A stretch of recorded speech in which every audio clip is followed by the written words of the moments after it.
సద్గురు సాయినాథాయ నమః. గురుదేవ దత్త మహారాజ్. మనం మాట్లాడుకున్న అంశాలు ఏంటంటే, నేనే గురువును, నేనే గురువు కాదు, నాకు శిష్యులు ఉన్నారు, నాకు శిష్యులు లేరు, అనంత ప్రకృతి నేను భగవంతుడి కాదు, ఇట్లా ఈ విధంగా అనేక విషయాల గురించి చర్చించుకుంటూ వచ్చాం. మరి నిన్ను ఏ విధంగా స్వీకరించాలయ్యా, నిన్ను ఏ విధంగా ఆరాధించాలంటే దానికి ఆయన చెప్పిన మాటలు, నువ్వు ఏ రకంగా ఆరాధించినా నీ ఆధ్యాత్మిక ఆచరణలు ఏ విధంగా ఉన్నప్పటికీ అవన్నీ కూడా నాకే దక్కుతాయనేటువంటిది గుర్తుంచుకోమని అన్నాడు. అదొకటి.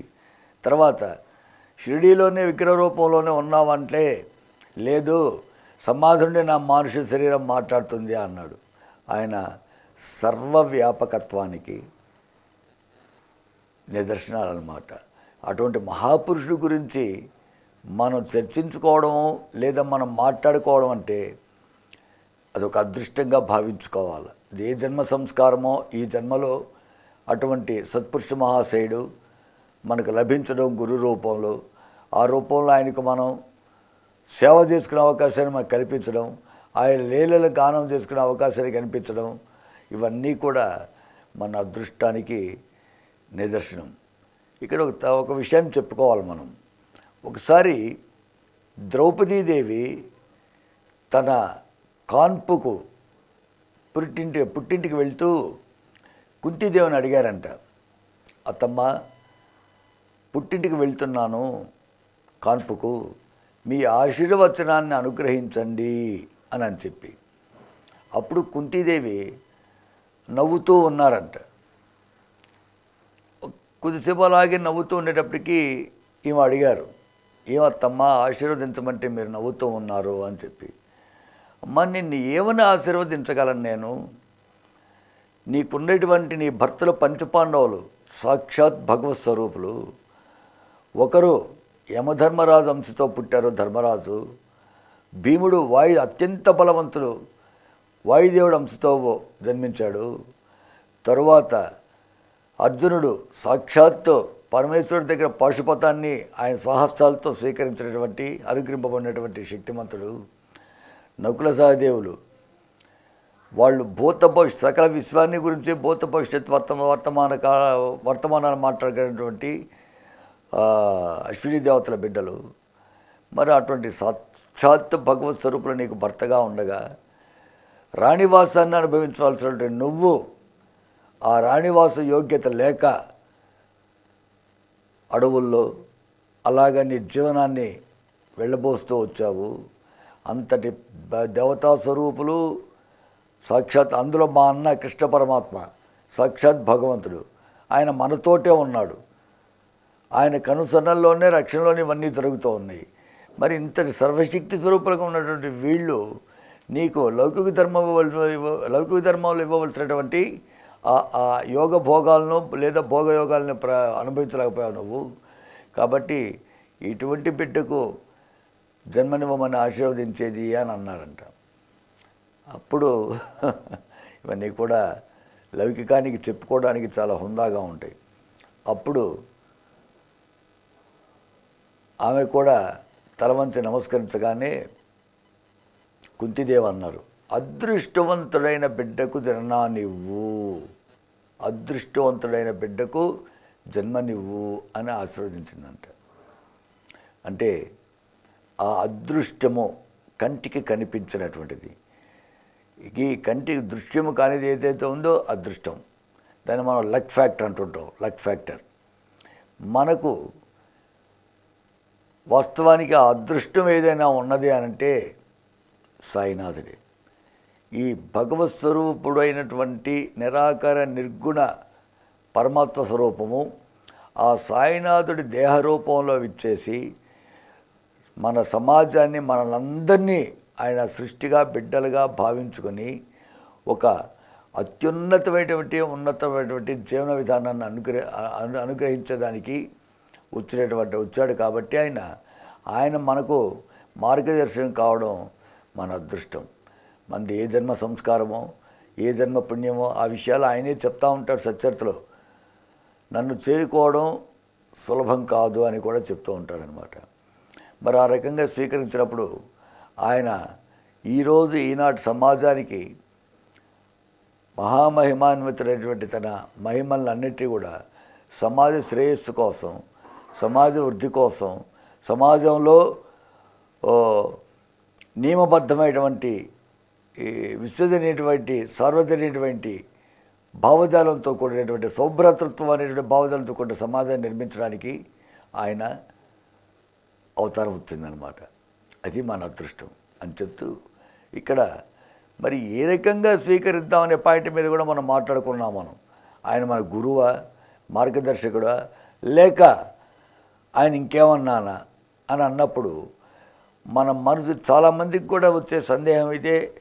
చాలామంది సత్సంగాల్లో మాట్లాడుకునేటప్పుడు విశ్వాసంతో మనం చేసుకుంటున్నాం, కానీ ఒక తెలియనటువంటి సందిగ్ధత ఏంటంటే ఆయన్ని ఏ విధంగా సేవించాలా అనేటువంటిది కూడా ఒక భావంతో వస్తూ ఉంది. చాలామందిలో ఉన్న సందేహం అన్నమాట అది. ఏ విధంగా సేవిస్తే ఆయన ఏ విధంగా పలుకుతాడు, ఆయన పలుకులు ఏ విధంగా ఉంటాయి, మనం పలికిన పలుకులు ఆయన స్వీకరించాడా లేదా అనేటువంటిది కూడా మనకు ఒక డౌట్ అన్నమాట. నన్ను చాలా ఆధ్యాత్మికంగా ఉన్నటువంటి ఒక పెద్ద ఉన్నత సంస్కారంతో కూడా, ఆధ్యాత్మిక సంస్కారంతో కూడా సమాజంలో అత్యంత ఉన్నతంగా ఉన్నటువంటి ఒక స్త్రీమూర్తి ఎప్పుడు మేము కలుసుకున్నా అడుగుతూ ఉంటుంటారు, అయ్యా మీరేమో గురుకృప ఉన్నది నాకని చెప్తారు, కానీ నాకు అది నా అనుభవంలోకి రావడం లేదు అని చెప్తారనమాట ఆ తల్లి. నేనేం చెప్పేవాడంటే, అమ్మ గురుకృప అనేటువంటిది అది మన కంటికి నేరుగా గురువు వచ్చేసి మనకు నువ్వు ఇట్లా చెయ్యో, ఈ మంత్రం ఊదుతున్నానో, ఈ మంత్రం చెప్తున్నానో ఇలాగ మాట్లాడడం అమ్మా. మీ జీవనాన్ని, జీవన విధానాన్ని, జీవన శైలిని మీకు మీరు అన్వయించుకొని పరిశీలించుకొని చూసుకుంటే ఈ క్షణం వరకు దాదాపు మీ జీవితంలో జరిగిన ప్రతి సంఘటన అత్యంత అమూల్యంగా, ఎంతో ఉన్నతంగా, ఎంతో ధార్మికంగా ఉన్నది అనే విషయాలు మీరు చెప్పారు, నేను ప్రత్యక్షంగా చూస్తున్నాను. మనం ఈరోజు సమాజంలో అనుకునే పెద్ద పెద్ద ఆధ్యాత్మిక పురుషులందరూ మీ ఇంటికి వస్తున్నారు అంటే దాని అర్థం ఏమిటి? వచ్చిన వారు ఊరికనే వెళ్ళడం వల్ల వాళ్ళదైన రీతిలో వాళ్ళకి ఇవ్వబడినటువంటి సాంప్రదాయిక సాధనా మార్గంలో మిమ్మల్ని అనుగ్రహించో ఆశీర్వదించో పోతున్నారు అంటే దాని అర్థం ఏమిటి? గురుకృప మీకు పూర్తిగా ఉన్నట్లే కదా. మరి ఆ గురువు అనేబడి లేదు, మీరు నమ్ముకున్న వెంకటేశ్వర స్వామి ఆయన నేరుగా వచ్చి నేను వెంకటేశ్వర స్వామి అంటే కూడా మీరు నమ్మలేరు. కాబట్టి గురుకృప ఏ విధంగా ఉంటుంది అనేటువంటి ప్రత్యక్ష స్వానుభవంతో మనం పొందాలి అని అంటే మన జీవనంలో, లౌకికమైన జీవనంలో, పారలౌకికం లేదా అలౌకికం లేదా పారమార్థిక జీవనంలో మన మనోభావాలు, మనం ఎదుగుతున్న ఆలోచన విధానం, మనం సమాజంలో ఒక వ్యక్తిగా లేదా ఇంకోరిగా మనం జీవనంలో సుఖము, శాంతి, సంతోషాలతో ఎదుగుతున్న విధానం, ఇవన్నీ కూడా గురుకృపకు నిదర్శనంగా తీసుకోవాలమ్మా అని చెప్తూ అనేక సందర్భాల్లో నేను వారింటికి వెళ్ళినప్పుడు ఒక సందర్భంలో వారి దేవుడి గదిలో అమ్మవారు కూర్చున్నట్లుగా నాకు అనిపించింది. అది వెంటనే వెళ్ళగానే మళ్ళీ లోపల అమ్మవారు కూర్చొని ఉంది, ఏమైనా ప్రత్యేక పూజలు చేశారా అన్న. ఇంతవరకు దీపారాధన కూడా చేయలేదు. ఇది ఎట్ అబౌట్ 12 ఒంటి గంటప్పుడు జరిగిన సంఘటన. ఇంతవరకు దీపం కూడా పెట్టలేదు స్వామి మేము, మరి మీరేందో అట్లా చెప్తున్నారు అని అన్నారు. అయితే వాళ్ళకి తెలుసు నా గురించి, నేను ఎవరిని ఐ డోంట్ అపీజ్ ఎనీబడి, అంటే వాళ్ళు ఏదో తృప్తి పడతారో, లేదో వాళ్ళు ఏదో సంతోషపడతారో, లేదో ఇదవుతుంది అనేటువంటి ఒక స్వార్థపరమైన చింతనతో మాట్లాడను. అక్కడ ఏం కనిపిస్తుందో ఒకవేళ వాళ్ళతోటి నేను స్వార్థపరమైన చింతనతో మాట్లాడినా ఆ నిస్వార్థం అనేటువంటిది ఆ భగవంతుడికి ఎట్లా తెలుసు, సాయినాథుడికి. కాబట్టి మనల్ని మనం ఆత్మవంతం చేసుకోవాల్సిన అవసరం లేదు, మనలో ఉన్నదే సాయినాథుడు. కాబట్టి వాళ్ళకి ఆ విషయం కూడా తెలుసు. నేను చెప్పే మాటలో సత్యబద్ధత తెలుసు, నిజాయితీ తెలుసు, నియమము తెలుసు, నిష్ఠ తెలుసు. కానీ ఒక తెలియని ఎక్కడో ఒక మూల ఏంది స్వామి మీరు అట్లా మాట్లాడతారు, నిజం మరి ఏ రంగు చీరలో కూర్చొని ఉన్నారు అని అన్నారు. నాకు నవ్వు వచ్చిందనమాట. ఏ రంగు చీరలో అమ్మవారు కూర్చోన్నారంటే, అమ్మ పలాని రంగులో కనిపిస్తున్నారు, అంచు కూడా ఈ రకంగా కనిపిస్తున్నది అన్న. ఒక అర్ధగంట మా సత్సంగం తర్వాత ఆమె ఇంట్లోకి వెళ్ళి ఈ రంగేనా అన్నారు. మీకు చెప్పింది అదే రంగు కదమ్మా అని అన్న. అక్కడ జరిగింది ఏంటంటే అమ్మవారిని అలంకరిద్దామని ఆ రంగు చీర తీసుకొచ్చి ఇంట్లో పెట్టుకో అన్నారు వాళ్ళు. చాలా పెద్దవాళ్ళు, అన్ని రకాలుగా ఆర్థికంగా అన్ని రకాలుగా పెద్దవాళ్ళు అనమాట. అంటే ఇక్కడ ఏమవుతుందంటే మనలో మెదిలేటువంటి సందేహాలకు మనకు గురుకృప ఉన్నదా లేదా, అది ఎట్లా తెలుసుకోవాలి అనేటువంటి ఆలోచన కూడా అసంబద్ధం అని అనిపించింది అనమాట నాకు. అలాగే అంటే దాదాపు నేను అందుబాటులో ఉన్నప్పుడల్లా మేము కలుసుకుంటుంటాము. మా మధ్య ఆధ్యాత్మికమైనటువంటి సత్సంగం మాత్రమే తప్పితే లౌకికమైన ప్రయోజనాలు ఎప్పుడూ కూడా వాళ్ళు అడగలేదు, నేను చెప్పలేదు. ఎందుకంటే లౌకికమైన ప్రయోజనాలు తీర్చేటువంటి శక్తి మనకెక్కడ ఉంది? పోనీ ఆధ్యాత్మికంగా మాట్లాడుకోవాలన్నా కూడా అంతటి ప్రకృతి పురుషుడు మాట్లాడుకునే అర్హత కూడా లేదు. కానీ ఆ గురుకృపతో మనలో మెదిలే మనోభావాలను పంచుకోవడమే మనం చేసిందనమాట. అలాగే ఒకసారి స్వామివారు పలానా ఆకారంతో కూర్చోన్నారు, ఇట్లా కనిపిస్తూ ఉంటారు, చెప్తూ ఉండేవాడిని అనమాట. ఎందుకు చెప్తున్నా అంటే ఇదంతా గురుకృపకు సంబంధించిన మట్టుకే మనం మాట్లాడుకుంటున్నాం. సాయినాథుడు ఎవరు అనేటువంటిది మనం మాట్లాడుకుంటూ మొదలుపెట్టి సాక్షాత్ భగవత్ స్వరూపుడు అంటే ఆయన్ని అదే సచ్చరిత్రలో కొద్దిమంది భగవంతుడిగా భావిస్తున్నారు, కొద్దిమంది గురువుగా భావిస్తున్నారు, ఆయన వరకైతే నేను మార్గదర్శకున్నానని చెప్పుకున్నారు. ఆ 3 పదాలకు అన్వయించుకునే విధంగా మాట్లాడుతున్నాను అనమాట. భగవత్ స్వరూపుడు ఎందుకు అనాలి, భగవంతుడిని ఎందుకు అనాలి? లేదు నేను భగవంతుడిని విశ్వసించేవాడినే కానీ నామస్మరణ చేసుకునేవాడినే కానీ వేరే కాదు ఎందుకు చెప్పాలైనా? మరి నానా చంద్రకూర లాంటి వాళ్లకు నేను గురువునని చెప్పి పక్కన వచ్చిన వాళ్ళకేమో నేను గురువును కాదు, నాకు శిష్యులు లేరని చెప్పాడు. ఇవన్నీ కూడా పరిశీలించుకుంటే ఆయన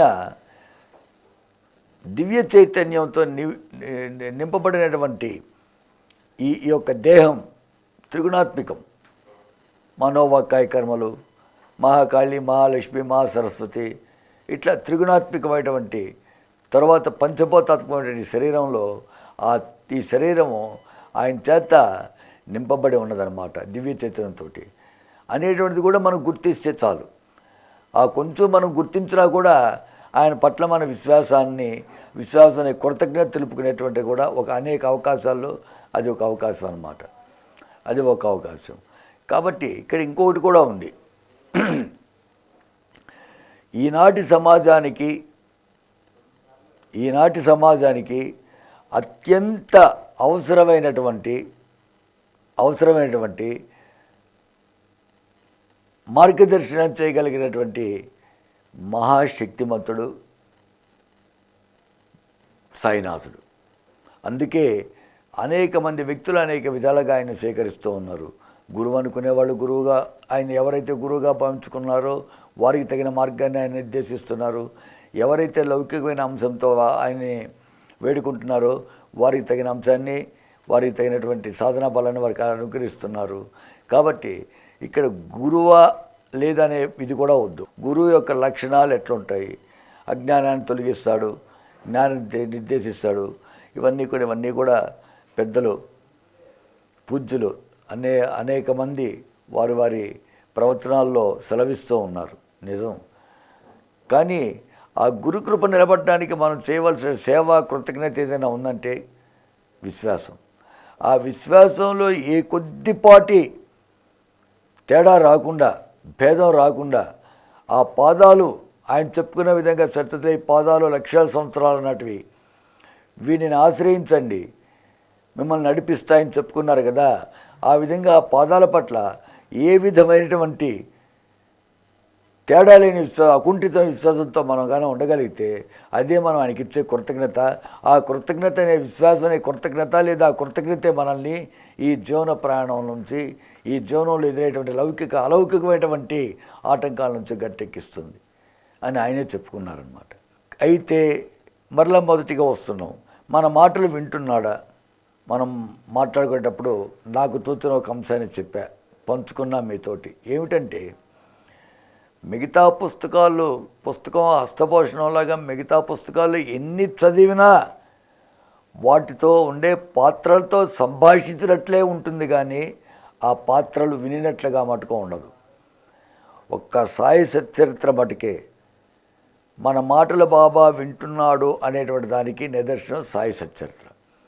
he listens to us through parayana. ఎందుకు?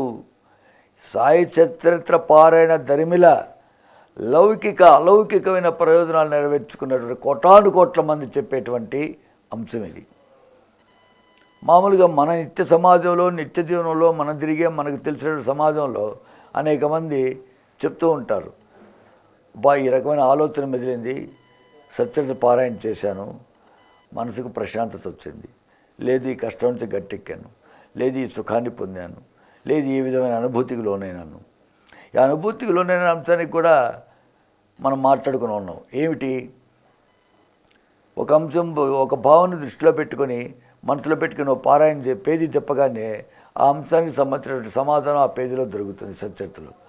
మరలా వెతుకుదామంటే కనిపించదు. ఇది లీల. ఇలాంటి అనుభూతులు అనేక మందికి జరుగున్నాయి కూడా.